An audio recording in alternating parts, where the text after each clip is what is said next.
My wife didn't just send me divorce papers. She sent James Halbrook, a $600 an hour attorney, to crush me in one clean stroke.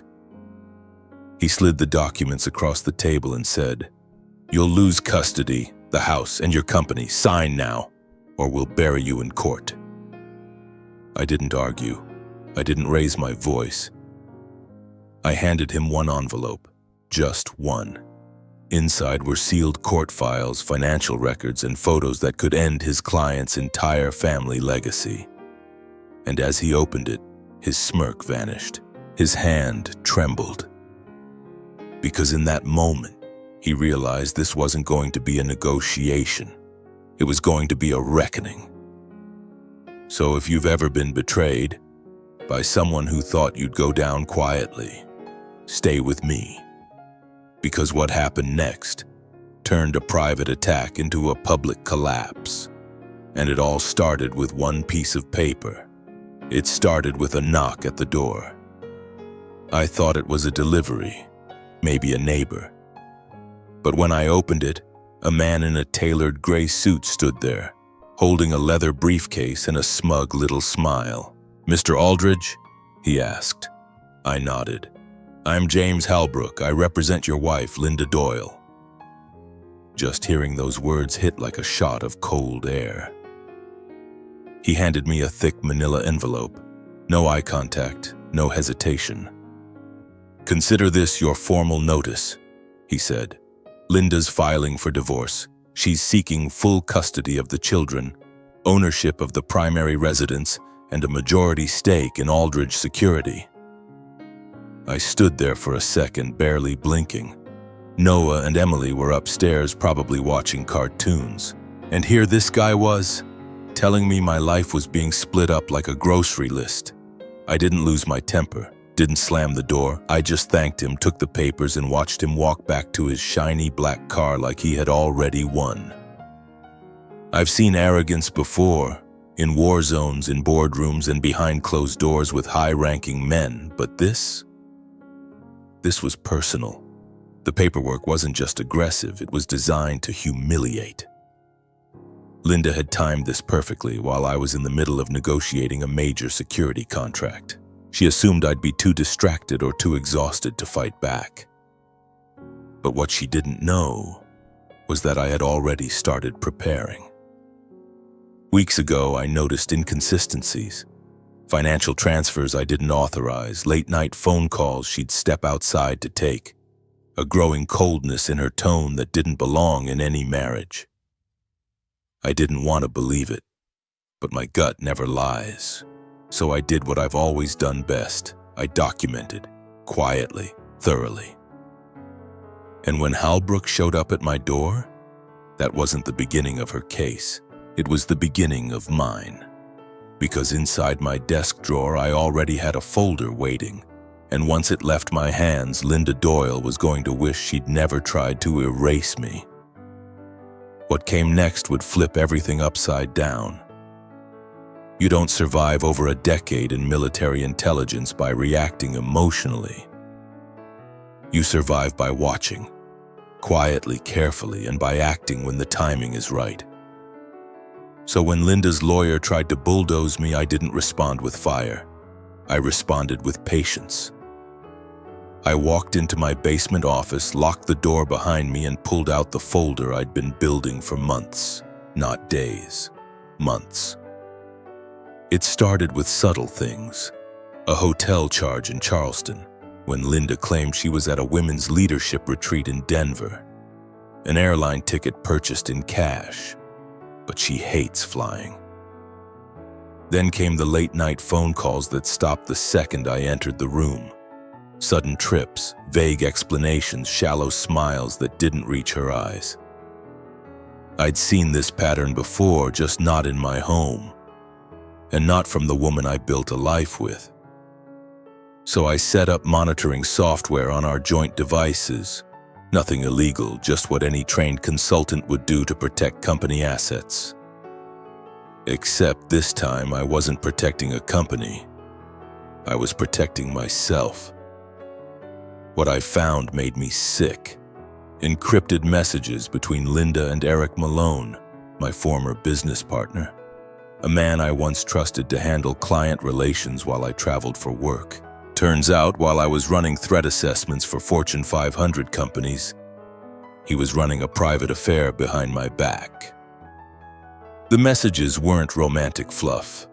They were plans. Cold, calculated, deliberate plans to cut me out of my own company, discredit me in family court, and paint me as an absentee father too obsessed with work to be present.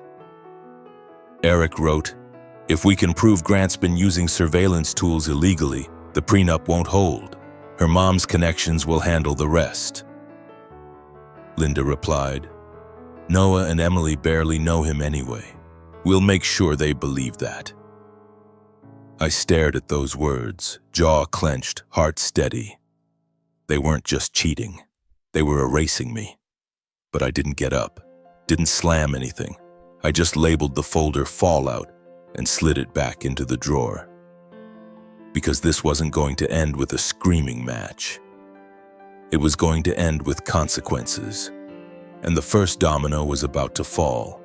You see, with people like Linda, it's never just about one betrayal. It's about legacy, reputation, bloodlines. And when I looked past the texts, past the hotel receipts and encrypted emails, I started seeing patterns that went deeper than I ever expected. Linda's mother, Karen Doyle, had always made me uneasy. She was a sitting judge known for her iron spine in court, respected, decorated, untouchable. But she always looked at me like I was beneath her daughter, like I was some ex-military grunt who got lucky with a nice house and a last name people in Austin recognized. So I started digging, not out of revenge, out of survival. A favor from an old friend in D.C., someone I served with back in Kabul, led me to a sealed case file from 13 years ago. A DUI charge dismissed under suspicious circumstances. The official record showed insufficient evidence. But the sealed file, it told a different story. The driver was Judge Karen Doyle's nephew. He had crashed into a family of 4, immigrants from El Paso, killing all of them instantly. There were photos, autopsy reports, witness statements that were suddenly withdrawn. The truth, Karen buried it all to save her nephew, and no one ever knew. Until now, I cross-referenced campaign donations, financial transfers, even property deeds. And I found Roger Doyle, Linda's father, had funneled over $180,000 in consulting payments to the DA's re-election fund right before the case was sealed. So it wasn't just a broken marriage anymore. It was a family with a history of erasing problems, and I had the documents to prove it. The Doyle name had built its reputation on service, law, and order. But what they really built was a house of cards, and I was holding the wind. I closed the file, every detail logged, cross-checked, time-stamped, and for the first time in weeks, I smiled. Because now I had leverage, real leverage, not for a screaming match or a court battle, but for a quiet negotiation where I'd write the terms, and Linda would have no choice but to play by my rules. You ever walk into a room knowing the other guy thinks he's already won? That's exactly how it felt sitting across from James Halbrook. We met at a sleek law office downtown. Glass walls, imported furniture, coffee served in little porcelain cups like we were on Wall Street. Linda didn't show. Of course she didn't. She sent James to do her dirty work. He slid a stack of papers across the table, each page a blow. Full custody to Linda, house awarded to her, 51% of Aldridge security retroactively transferred under marital labor value. He looked up at me with that Harvard Law smirk. As I said before, Mr. Aldridge, it's in everyone's best interest to resolve this quietly. Otherwise, we litigate. I didn't even flinch, didn't bother reading past the first paragraph. Instead, I reached into my briefcase and pulled out one single envelope. Manila, unlabeled, tidy. I slid it across to him real slow. Before we proceed, I said calmly, I think your client should review this. James raised an eyebrow, clearly amused, but the second he opened that envelope, his whole expression changed. Inside were copies of the sealed court records from the DUI case, financial statements linking Roger Doyle to backdoor campaign contributions, photos of Judge Karen Doyle meeting privately with the DA on the very week the case was buried. James went pale. He thumbed through the pages slower and slower until he finally set the folder down and just stared. This is blackmail, he muttered. No, I said, folding my hands. This is truth. You decide what to do with it. And for the first time in that polished room, I was the one holding the hammer. Not with threats, not with rage, just with facts. Cold, undeniable, legal. I stood up, adjusted my jacket, and looked him straight in the eye. Tell Linda this isn't a game she's going to win. And then I left. No shouting, no gloating, just silence. And one piece of paper that changed everything.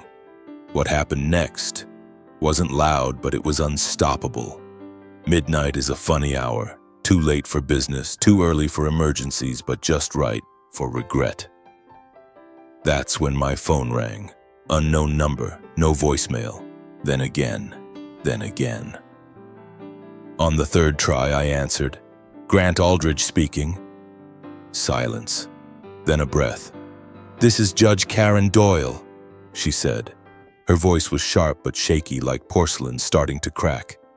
I assume you've seen the documents, I said. I want to know what you're doing, she snapped. No, Judge. What I've done.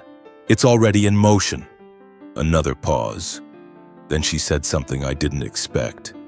What do you want? That's when I knew. She wasn't here to threaten.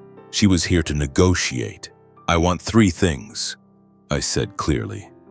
First, your daughter withdraws the divorce petition immediately. Second, I get full custody of Noah and Emily. Third, Blake Malone sells me back his share of Aldridge security at original valuation. And if we don't?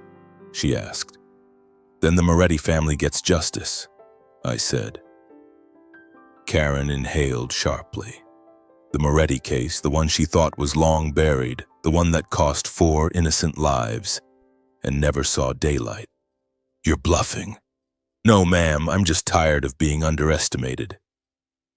I hung up before she could answer, not out of disrespect, but because the next move was hers, and I wanted her to feel the silence. I didn't sleep that night, not because I was worried, because I was ready. I knew people like Karen. She wouldn't fold quickly, but she'd feel the walls closing in. And sure enough, the next morning, the pressure started to build, a leak to the press, anonymous of course. A quiet email to a federal contact with redacted files, just enough to raise eyebrows. Nothing illegal, nothing loud, just enough to plant seeds of doubt in the Doyle Foundation. And by sundown, I received a new kind of phone call. Not angry, not demanding. This time, it was pleading, because the tide had turned, and they knew it. The next day, I received an email, subject line, regarding your conditions. It was from James Halbrook, Linda's lawyer, but this time his tone had changed. No more arrogance, no more ultimatums, just a meeting request. Client is open to discussion, private setting preferred. They weren't negotiating from strength anymore. They were stalling, hoping I'd flinch. So I gave them a time, a place, neutral ground, a quiet conference room at a local mediator's office. No press, no noise, just facts. When I arrived, Linda was already seated, eyes tired, makeup strained, no sign of her usual confidence.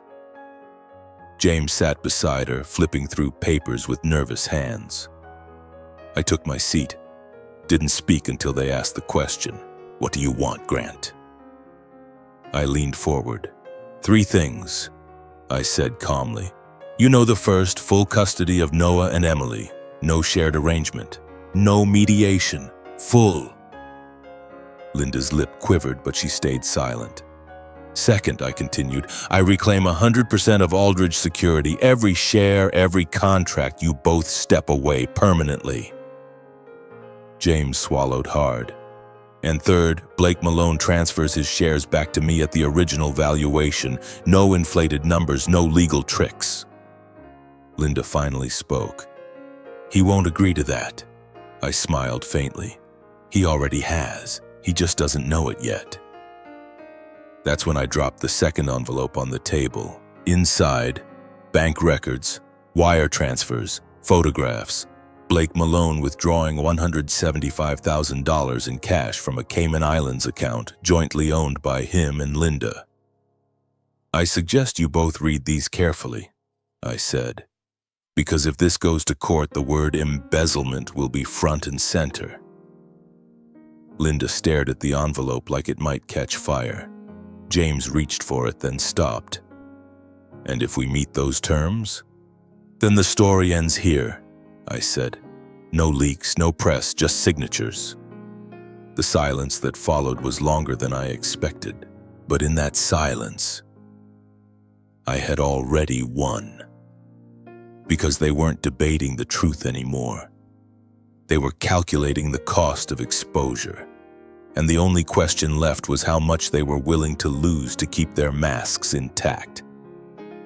You can hold up a lie for a while, smile for the cameras, shake hands at fundraisers, deliver verdicts from the bench like nothing's wrong. But when the truth starts leaking, it doesn't knock, it floods. 3 days after that meeting, an anonymous tip landed in the inbox of a local investigative journalist. A sealed DUI case, a dead family, a judge with something to hide. I never said a word publicly, didn't need to. The facts spoke for themselves. Suddenly, Karen Doyle, the iron-willed judge, missed a court appearance. The legal blogs noticed. The whispers started. Personal health reasons, her office said. But insiders knew. She wasn't sick. She was scared. Next came the financial review. A quiet request from a federal oversight committee sparked deeper questions. Why had Roger Doyle's hotel chain funneled over $180,000 into political campaigns? Why did those payments line up perfectly with dates tied to Karen's rulings? Investors noticed. The Doyle name, once a symbol of trust in Austin, started drawing sea eyes instead of applause. And while the public cracks widened, private panic set in. Blake Malone left 3 voicemails in one night. The first was angry. "You're destroying everything, Grant." The second was pleading. "Let's meet. I'll walk away from the company. We can fix this." The third, just silence. 20 seconds of him breathing into the phone. No words. And Linda? She stopped answering altogether. Mutual friends called me, saying she'd canceled all her real estate showings. The woman who once dominated charity galas and city council meetings now stayed home. Curtains drawn. The empire they built on control, on perception, was crumbling. Not because I shouted, but because I whispered, and let the weight of their lies do the rest. See, I never needed revenge to be loud, I just needed it to be precise. And now every mask they wore was falling apart piece by piece, but they hadn't signed yet, and what came next would make them wish they had. Some battles don't end with shouting. They end with silence and a pen. We met at the same law office, same polished floors, same smug receptionist. But the energy, different. Linda walked in 5 minutes late. Her hair was pulled back too tight, her lipstick uneven. The woman who once strutted into fundraisers like a queen now looked like someone playing defense. James Halbrook didn't even try to smile this time. He just opened the briefcase and laid out the stack of documents. Custody transfer, business ownership, property division. Each page a piece of the world she tried to take from me, now returning like a boomerang she never saw coming. She sat down slowly, hands trembling as she gripped the pen. "You don't have to like this," I said quietly, "but you do have to accept it." She didn't respond, didn't argue, just started signing. One page, then another, and with each signature, the empire crumbled. The kids, mine. The house, mine. The company, whole again. The woman who once threatened to erase me was now watching her reflection fade in the glass table. When she reached the final page, she paused, then looked up at me with something between hatred and grief. "You win," she said. I leaned forward slightly. "No, Linda, this isn't about winning. This is about truth." And before we closed the folder, I placed one last envelope in front of her. "What's this?" she asked. "Your final lesson," I replied. Inside were photographs. Blake Malone, her partner in betrayal, boarding a private jet with a woman half her age, hand in hand, smiling. Another image showed Blake draining funds from their shared offshore account. Every dollar, gone. The final photo, him on a yacht in Monaco, champagne in hand, already celebrating. Linda's hand shook. She dropped the envelope, then whispered, "This isn't real." "It's real," I said calmly. "And he left you behind, just like you tried to do to me." And in that moment I saw it. Not rage, not denial, just the hollow look of someone who realized they were never the one in control, and the only thing left now was silence. You'd think that would have been the end, the signatures, the silence, the moment Linda realized Blake had vanished with her last safety net. But I wasn't done. Not yet, because some lessons, they only stick when they're delivered completely. Back at home, in the quiet of my study, I made 3 final phone calls. The first, to a federal investigator I once protected overseas, now working financial crimes. I sent him full documentation on Blake Malone's offshore accounts, shell companies, and tax fraud. No commentary, just numbers. The second, to a contact in international banking enforcement. I didn't ask them to act. I just let the data speak. And the third? Well, that one wasn't a call. It was an email to 3 different journalists, each with a long track record of digging into public corruption. Inside, a redacted version of the sealed Moretti case linking Karen Doyle's courtroom to a family's unmarked grave. No threats, no claims, just facts. By the end of that week, headlines started shifting. A judge in hiding, local businessman under federal scrutiny, real estate heiress linked to offshore fraud. The Doyle name, once embroidered on gala invitations and law firm plaques, now trended for all the wrong reasons. Karen Doyle resigned. Roger Doyle's accounts were frozen pending investigation. And Blake Malone? He became a ghost. Interpol flagged him. His face showed up on watch lists in Zurich, Lisbon, and Dubai. The woman he fled with ditched him the second his credit card stopped working. By the time the dust settled, he was sleeping in short-term rentals under fake names, praying someone wouldn't knock. And Linda? She sold her last luxury vehicle, took a mid-level job at a suburban real estate firm. The calls stopped.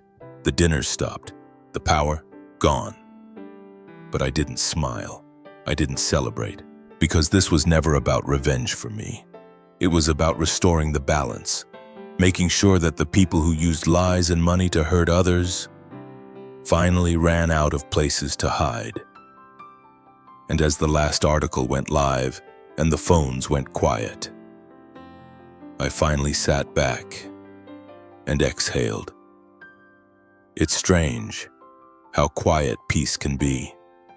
No headlines, no lawyers, just the hum of a backyard sprinkler and the sound of kids laughing.